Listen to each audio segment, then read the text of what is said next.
panawagan na. Bawal po lumabas ang mga under 21 at ang mga seniors, ang mga mayroong pong sakit, yung comorbidities na tinatawag, at yung mga buntis. Pero sa MECQ po, nakasarado po ang ating ekonomiya pa rin. Mga 25% lang po ng mga industriya ang bukas. Ang pupwede lang po ay yung mga indispensable industries, gaya po ng mga bangko, supermarket, at saka yung mga BPOs, mga export-oriented industries, at wala po tayong public gathering, wala tayong mass assembly. Ang religious services po hanggang 5 lamang. No? At wala nga po tayong transportasyon, kinakailangan yung mga bukas na industriya, mag-provide po sila ng mga shuttle at saka mga PCP, point-to-point transportation. Pero mananatili pong sarado yung mga matataong mga negosyo, gaya po ng sinihan, yung mga amusement, yung mga para sa mga pambata. Pero meron na po tayong transportasyon sa GCQ, 20% hanggang 50%. No? Yung mga opisina po ng gobyerno na importante po, critical, nagbubukas na rin po. No? Ang mga industry po na allowed na po sa GCQ, halos lahat naman po except po yung mga matatao. Pero sa mga gatherings po, hanggang 10 tao lang po or 10%. No? At dito nga po sa Metro Manila, nakiusap ang mga mayor sa mga religious gatherings hanggang 10 katao lang po. At pagdating naman po dito sa MGCQ, unang-una po ang malaking pagkakaiba dyan, meron pong transportasyon, at bukod pa po dyan, 50% po pwede nang magkaroon ng public gathering. Pwede na po yung mga sinihan, yung mga concerts, mga sporting events, pero hanggang 50% capacity lang po at kasama po dyan yung mga religious gatherings. So ang turismo po, bukas na rin po sa MGCQ. So para pong halos lahat naman ng industriya nabubuksan na, kaya lang po linilimitan natin yung mga taong po pwedeng magtipon-tipon hanggang 50% lamang po. Salamat po. I'd like to call Secretary Duque of the Department of Health. Magandang gabi po, Mr. President and Ginoong Senator Bongo at aking po mga kasama sa kabinete. Ang aking po i-report ngayon ay ang updates on COVID-19.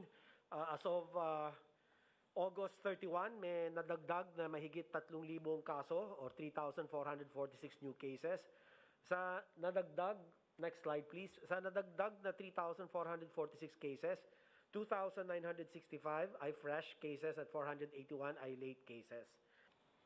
Kung titignan po ang mga naitalang daily cases, sir, lagpas pa rin siya sa median at 75 percentile lines na nangangahulugan. Mataas pa rin ang ating daily cases per day at kinakailangan pang paigtingin ang ating mga preventive measures upang mapigilan ang patuloy na pagtaas ng mga kaso. Subalit, aming pong napansin na meron pong pagbaba ng kaso mula nung tayo ay bumalik sa modified enhanced community quarantine. At dito po, we have breached the 7-day doubling time at andun po tayo sa mga 12 to 13 days doubling time. Nagpapasalamat din po tayo sa ating po mga doktor, mga nurses, ang ating po mga healthcare workers dahil po sa kanilang matapat na paninilbihan ay gumanda po ang kanilang pagkalinga at paggamot ng ating pong mga severe and critical cases. Kanya naman po ay we have managed to keep our death rates at a relatively low level. Makakaasa po ang ating healthcare workers na ating binabantayan ng kanilang health and safety at maraming salamat po Mr. President dahil yung pong kanilang allowance, yung pong kanilang health life insurance, accommodation, transportation ay ito po yung inyong iniutos at nakasama na po ito sa Bayanihan Act 2 at pati po yung pagbibigay ng 15,000 piso para doon po sa mga may mild cases. Sa larangan naman po ng human resource. Next slide. As of August 30, 2020, nakapag-deploy tayo ng 21,934 health personnel for COVID-19 response. Priority health facilities na nangangailangan ng mga health personnel for COVID-19 response ay nabigyan ng 378 post-residency deployed physicians, 1,396 redeployed nurses under the DOH HRH deployment program, at 7,388 health personnel hired through emergency process. Yung pong aking mga susunod na report ay aking pong ipapasa with your permission, Mr. President, kay Spokes Secretary Harry Roque for the community quarantine classification. Mayor, ang recommendation po ng inyong IATF ay ipasailalim sa modified ECQ ang syudad ng Iligan. Recommendation din po nila na ipasailalim sa General Community Quarantine ang National Capital Region, ang probinsya ng Bulacan, ang probinsya ng Batangas, ang City of Tacloban at ang City of Bacolod. Ang iba pa pong parte ng Pilipinas, ang rekomendasyon po ay ipasailalim sa modified GCQ.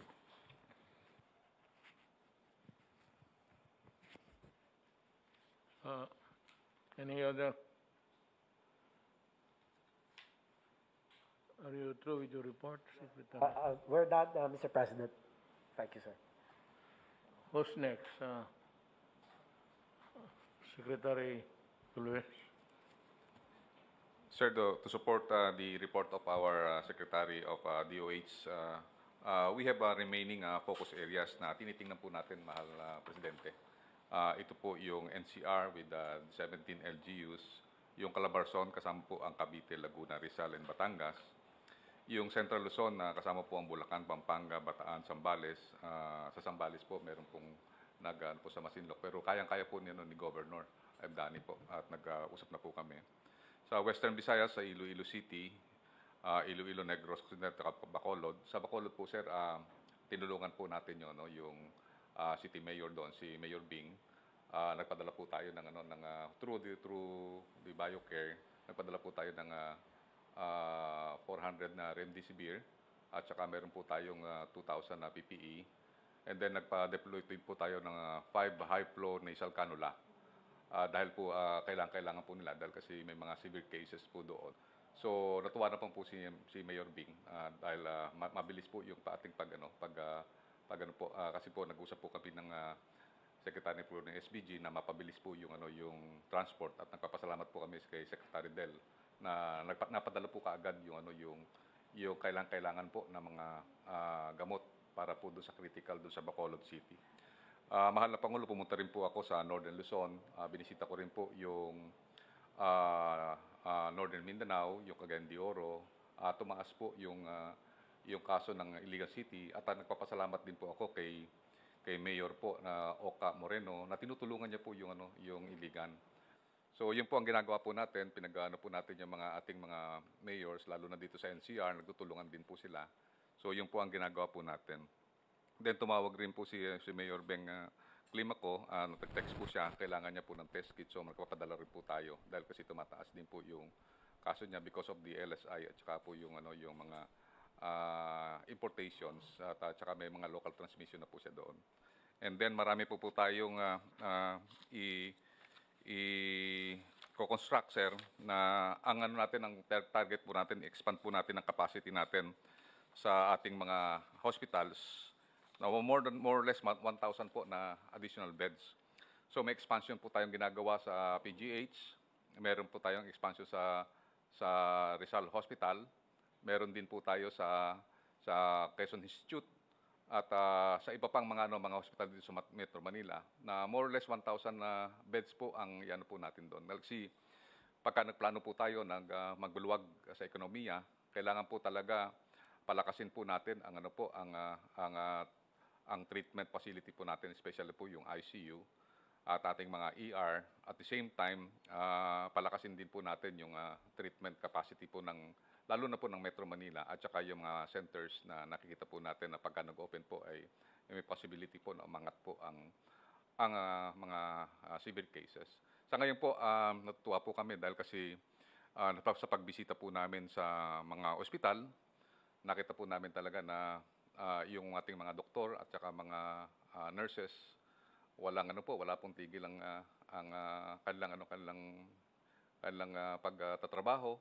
At ngayon po nga po, dahil National Heroes Day, nag-ano po si Secretary Lorenzana na nagbigay po siya ng statement supporting our healthcare workers, na alam natin sila ang inaasahan nating mga heroes today because sila po so nagbigay po kami ng joint statement in support of our health workers. Maraming salamat po, mahal na Presidente. Ito minsang pinapalayas nila mga health workers, mga nurses, mga boarding houses, and those working in the hospitals. They are summarily dismissed from the residence, whether it is leased, rented, or yan ang kakaano ng loob. Kaya itong mga to, we must have a mechanism. Saluin natin ito nito.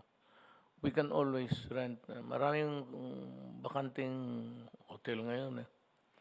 Total, utangin lang natin. Total, mababayaran naman yan. Like to make this announcement. Po kayong lahat na mga health workers na pinapaalis sa mga inyong tinitirahan. Tama ba yung mga bahay? You're renting a room or a house or whatnot. Pero dahil nga nasa frontliner ka sa COVID, pinapaalis kayo because of the fear, unfounded, na mahawa ninyo ang may-ari ng mga bahay at yung mga kasamahan ninyo sa mga dormitoryo. If this happens, you can call directly the office of Secretary Galvez, and we will provide you with the necessary billeting and pati pagkain na. And we will choose a place nearest to where you are working. Sabi mo lang ang pangalan ng yung may-ari ng building, may-ari ng boarding house, may-ari ng at I will call their attention publicly so that kung sila ang magkasakit, huwag na silang tanggapin sa ospital rin. Parang ganun. Mabuti siguro. Tit for tat. Well, anyway, I'm joking, but it's something that is not really a positive move, that you are suffering, and we are experiencing a lack of everything. We are trying to make up for the deficiencies, and luckily the Philippines was able to at least meet halfway of what was the expectations of the people. Yan sana, maawa naman ako sa mga tao na nagtumutulong tapos pinapaalis. Hindi ho maganda pakinggan. So it behoves in this government to do something about it. To do something about it, we will find a house, a hotel, a motel. Ang motel buhay yan. Ang hotel ang wala. But ang motel full house yan. Hindi na naniniwala ng COVID yan, mga animal na yan. Hotel, tsaka we will treat you decently. The long and short of it is, parang tao ka. And since you are there, I said, obligasyon ng gobyerno na tumulong. Now, before I call the next speaker, pakilala ko lang sa inyo yung bagong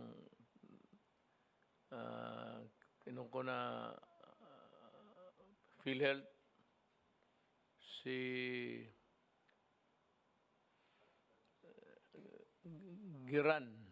He was the retired director of the NBI.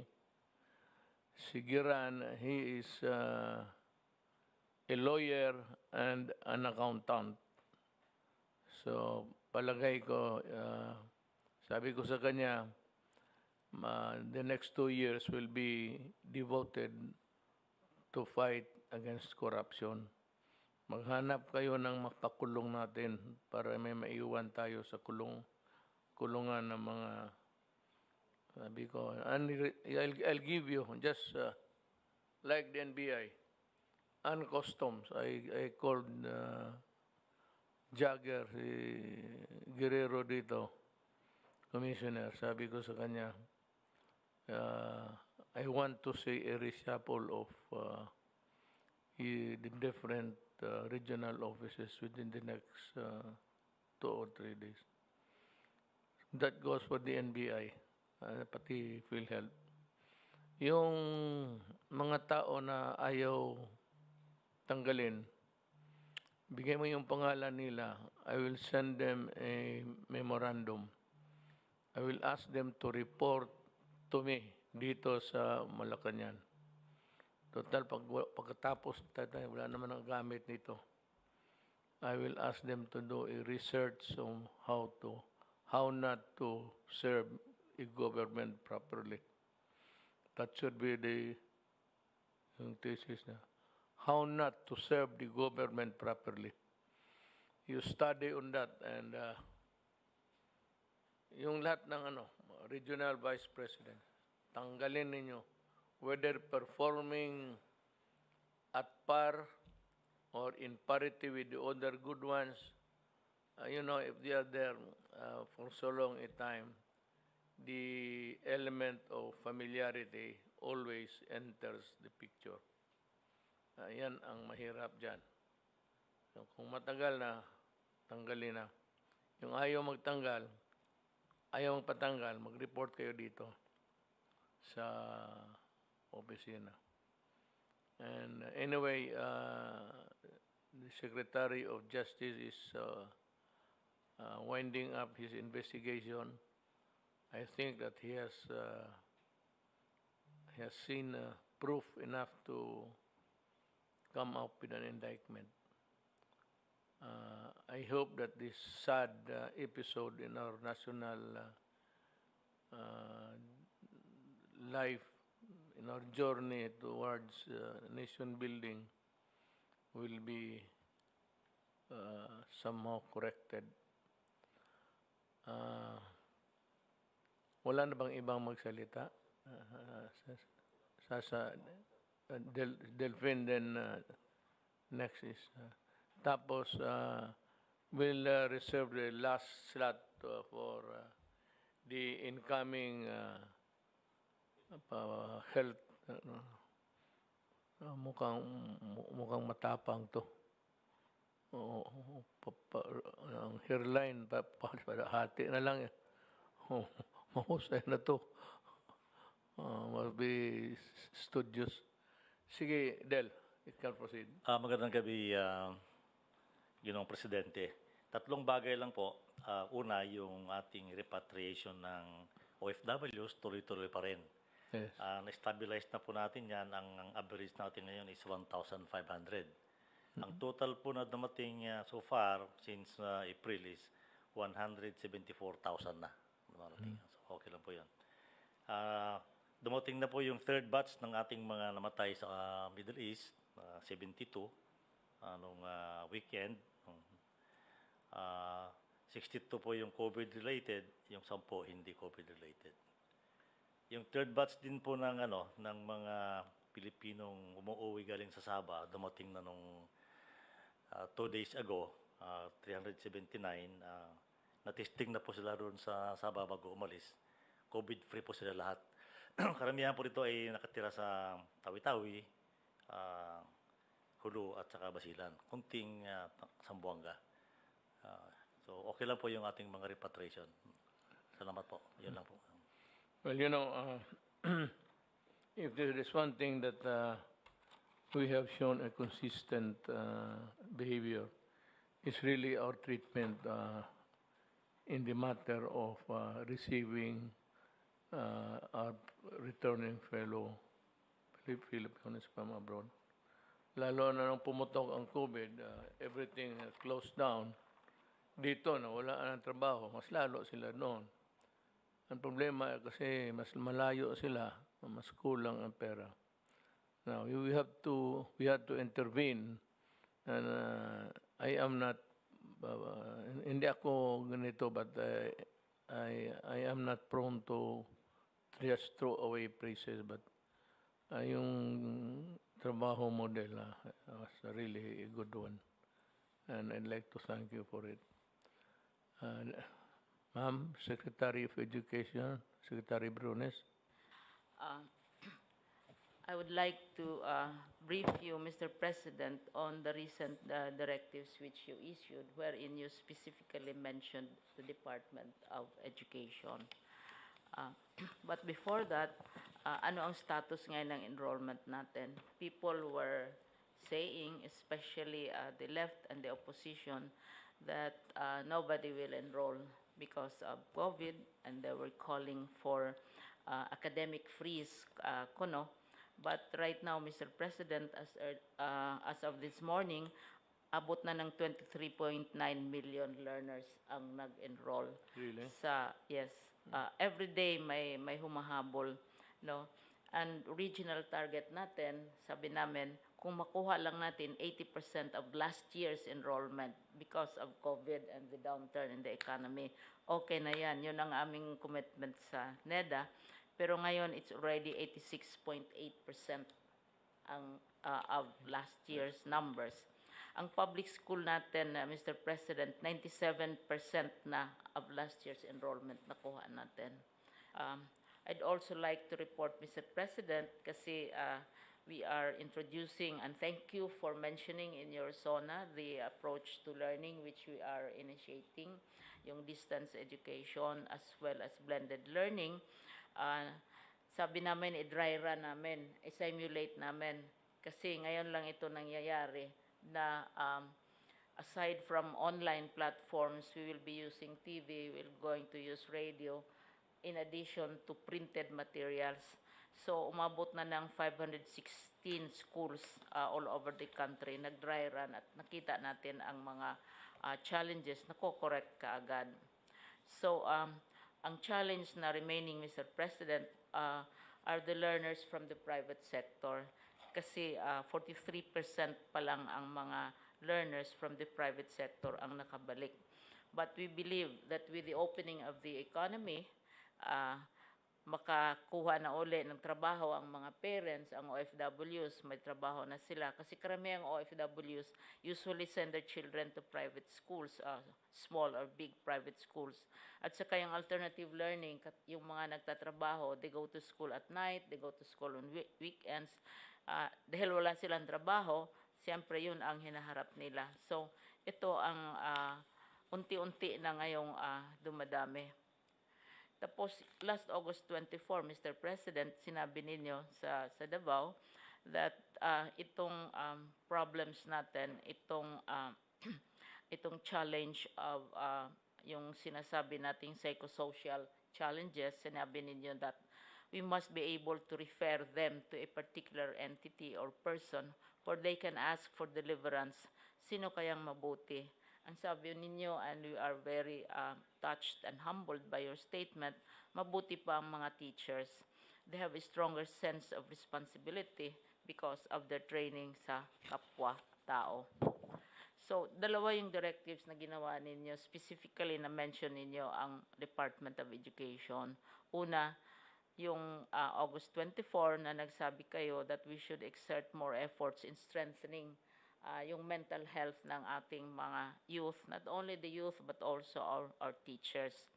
Pangalawang directive na nakalap namin, when your national budget proposal was submitted last Tuesday to Congress, may mention din sa Department of Education, including the name of the Secretary of Education, na kailangan i-capacitate ang educators, ang teachers, para tulungan ang mga bata at mga teachers for basic health literacy skills.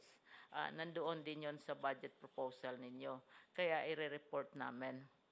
Now, on the matter, Mr. President, of itong psychosocial problems which have emerged, so far, sa mga bata, sa aming K-12 learners, isa ang kaso na talagang documented na makita natin na may relasyon sa COVID.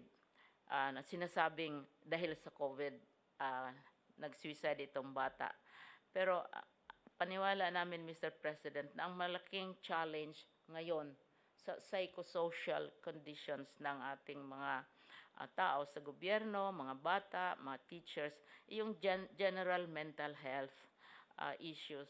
Yung anxiety, Mr. President, hindi naman nagsisisuicide ang mga tao araw-araw, pero yung anxiety, yung takot, at saka yung fears, lumalabas ko minsan yung mga behavior na usually not typical of Filipinos, na nangangaway, mga relationships na sisira, mga bata, lumalaban sa mga parents, and so on. Kasama na yung fear sa disease, fear sa walang trabaho, lahat-lahat na ito. Ito ang mas malaking problema para sa amin dahil kung sa suicide, isa pa lang ang aming na-monitor at na-trace talaga namin, na-document. So yung tinatawag natin, Mr. President, na mental resilience ang kailangan, ang challenge. Ngayon, nag-initiate kami, may program kami na mental health and psychosocial support services. Talagang right from the beginning, mayroon na kaming programang ganito, Mr. President, na kailangan i-increase ang physical, ang mental health, resilience ng ating mga learners, ng ating mga teachers, parents, and citizens. Lahat natatakot, lahat anxious, at saka lumalabas yung mga kuminsan hindi magagandang mga behavior. Yung dahil sa order ninyo, sa inyong directive last August 24, nasi-strengthen yung efforts namin. So, nag-partner kami with the Psychological Association of the Philippines. Dahil ang problema nito, Mr. President, hindi lamang sa learners, sa teachers din, sa staff, sa regional directors.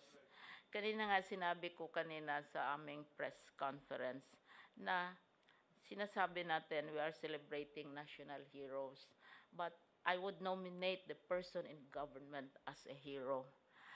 Ang tao sa gobyerno, trabaho ng trabaho, kinakantyawan, inaaway, binabastos, ina-accuse of corruption, pero sige pa rin ang sige. At walang nagagawa ang isang tao sa gobyerno na nagbigay ng katuwaan naman sa mga sa ilang mga sektor. Parang wala kang magagawa to make people satisfied. And it takes heroism to continue serving under such circumstances na talagang ma-wear down kayo. So, kasama namin ang Save the Children, ang UNICEF, Philippine Academy of Occupational Therapists, Humanity and Inclusion, and the Northfield Foundation of the Philippines. So, insofar as yung sinasabi naming psychosocial issues are concerned, July pa kami nag-umpisa. Araw-araw we have programs kasi wala pa namang klase, naghahanda pa naman kami para sa opening ng classes. In the meantime, yung psychosocial aspects, upskilling. Dati, Mr. President, may guidance counselor. Pero ang guidance counselor para lang sa learners. Pero ang teacher kailangan din. Ang regional director kailangan din. Ang undersecretary kailangan din na mabigyan siya ng recognition. Oo, na parang wala silang ginagawa kundi magnakaw, maabuso, they are inefficient, etc. And in the meantime, hindi sila kasama sa listahan ng heroes. Kaya kanina sinabi ko kasama ang government person. Kasi yung pagtitiis na talagang hindi naman siguro makaya ng mga nakaupo lang at saka nagbabantay. No? Ang second directive ninyo, ang una yung sinabi ninyo, yung mental health. No? Ang second na directive ninyo, yung lumabas sa budget sa budget proposal ninyo na sinubmit last Tuesday na nag-mandate kayo sa Department of Education na i-enrich ang ating curriculum on health literacy naman, kabuo ang health, no? So, inaano din namin, binabago natin ang ating health education curriculum. Kaya pinapasok natin yung health literacy. Binabago ang ating curriculum. At saka, mayroon kaming programa, and Secretary Duque is very familiar with this yung WASH Sanitation and Hygiene Program, para magkaroon ng good hygiene practices. Pero this is also connected to nutrition and also wellness habits. Kaya ang Department of Education is also very active in the anti-smoking campaign. Noon pa, talaga ang Department of Education sa anti-smoking at saka, of course, sa anti-drugs, nandyan yan palagi. So yung curriculum, binabago namin. At saka yung school-based feeding program. Kasi ang school-based feeding program natin ay nakadirect sa yung tinatawag na wasted at saka mga undernourished. Pero kung sana dadating ang panahon na lahat na bata matulungan natin. Kasi nagiging status issue ito. Ang mga bata na qualified silang pakainin sa wasted, etc., nahihiya sila. Kaya hindi sila kumakain kasi nakikita nila na yung ibang bata masarap ang ulam, magandang tingnan yung kanilang mga baonan, etc., etc. So, i-expand natin ito. Ang sabi nga, paano na yung feeding program ninyo na wala namang klase? So, we're working with the local governments. Well, go ahead, but they're doing a good job. Thank you very much. My nanay also was one social thinker at the time. Ako ang na-social. Ako ang nabaliktad, naging social problem. I hope. My mother was also one of the advocates yung gano'n ng iwanan yung pamilya. She would always nag my father to come up with a program to intervene sa Usually, yung mga may problems na gano'n na yung ganong klaseng behavior, matitrace sa family relationships na iniwanan, tapos mga, as I said, yung confusion about their identity, at saka this is not ano-anong tinuturo sa kanila. this is not an indictment of the male species dito. Pero itong putang na Pilipino na to, they just live together without benefit of a marriage, create a family, maybe a family home. Ang mga problema nitong unggoy nito, kasi because they are not beholden, unless those who are really with the conscience, kasi wala mang kasal, iniiwanan lang ang mga pamilya. Yan ang gusto ko talagang patayin. So I want to bring the DDS here, pero mahalata eh. Yan ang gusto kong patayin mo kung pagkawalang. Diyan ako galit sa mga ganun. Totoo lang. Tapos mabugbog pa. Kaya yan, pagdating sa akin, bugbog rin abutin sa akin. Saka yung violence sa family, isa din yun sa causes ng dysfunctional behavior. Yung, oo. Kasi kung anong Kita. He will do. gagawin nila. So, yun lang, Mr. President, yung dalawang bagay, yung yung mental health at saka yung health literacy na isama namin sa curriculum namin. Mental health is closer to my heart because my mother spent her lifetime onto it. So, just give me the memo na lang tayo para kung mandalian. To, from, gano'n na lang. Yes, like to remind me yes, Mr. President. Thank para you. madalian dito. I'm more, my administration has always been more on sa tao. Sa tao ako, hindi ako sa yung grandiose din. No? Ang ano ko talaga is, siguro, I just learned it also from my father. Ganun ang ano niya eh. So, who's next? Wala na? Senyor Giran, your time. What will you do with the corrupt officials of PhilHealth? Good evening, sir. Go ahead ha, mag-ihi lang ako. And of course, Senator Bongo, and the rest of lady, lone lady, and the rest, and of course, the honorable gentleman here. Good evening sa atin lahat. First, I've been hearing about, or rather, I've been listening about hearings conducted by the two chambers in Congress, Senate, and the House of Representatives.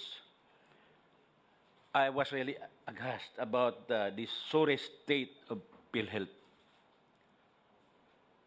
Corruption here and there.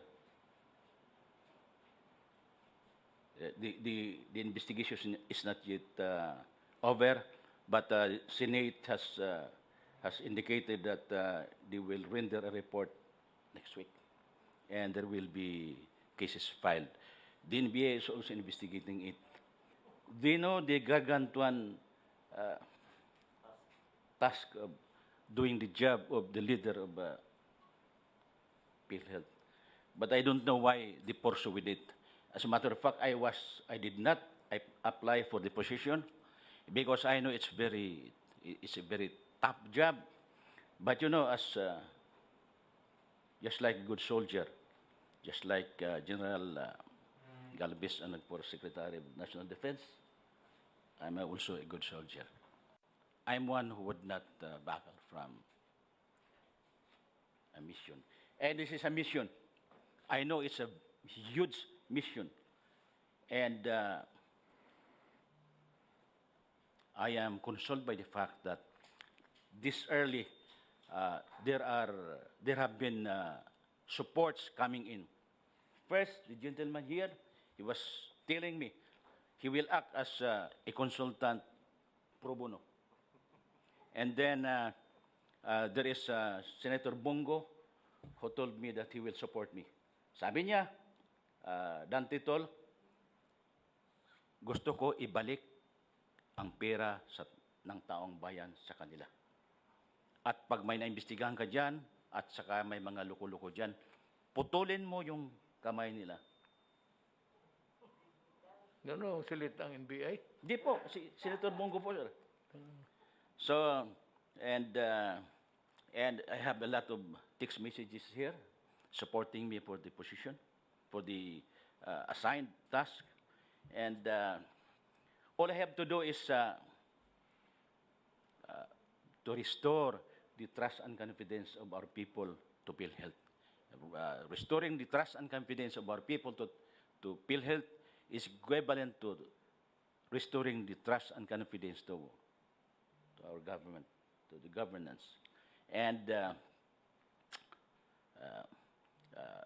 Senator Bongo was telling me, I have to strike a balance between improving the PhilHealth services to our people and addressing the perennial issues of deeply rooted corruption in the PhilHealth.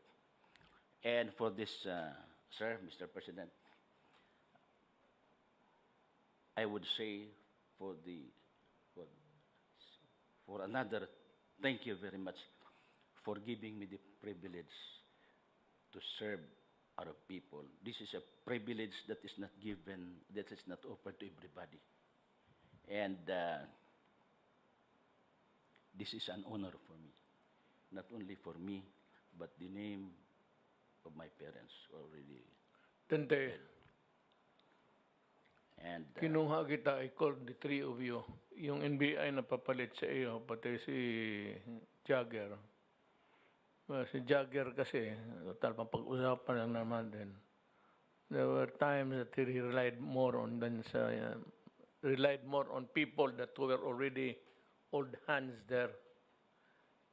Napasok siya sa bulsa. Sinabi ko sa kanya straight, drug is still flowing inside the country sa customs.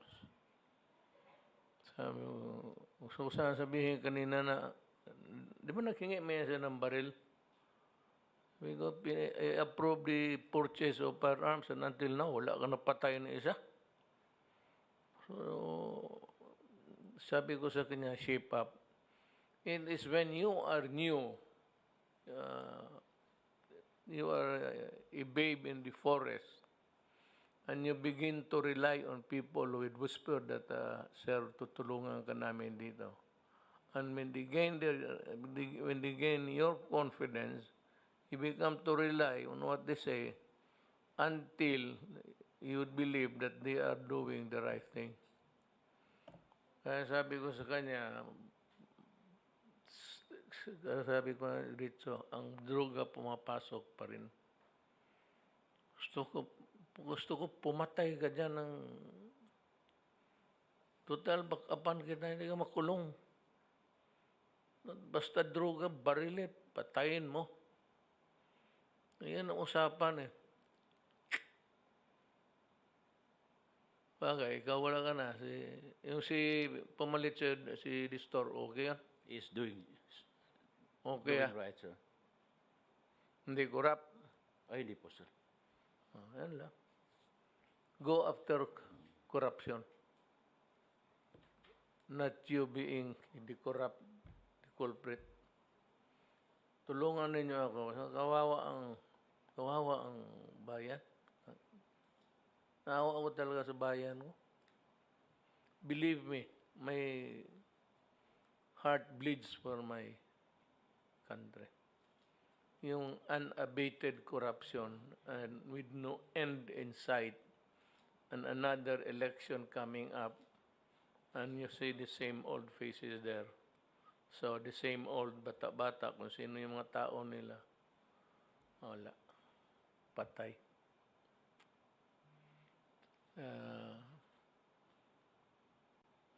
Sabi ko nga yung revolutionary government should not be discussed in sub rosa. It should be discussed publicly, including the military. They should be able to say what if the troops do not want it, they should say so. Kung meron rin silang gustong pagbabago, then let us hear them out. Kasi walang ang corruption, left and right talaga. Bahas kisaan. Kaya ang problema ng PhilHealth, Dante, pagdating ng panahon, after so many years sa actuarial study, there will be the year that wala ka nang maibigay doon sa mga beneficiaries. Kasi naubos na yung reserva because of this corruption. So you must send these guys to prison. Kasi problema yan. The actuarial study shows that there will at some point in time, wala nang maiwan. Kasi ibayad mo yan sa mga beneficiaries. Kaya sabihin mo, pagtawag mo, huwag na maraming dala. Sabihin mo, putang ina kayo, magtrabaho kayo, letse kayo. Sabi mo ni Mayor, yayariin.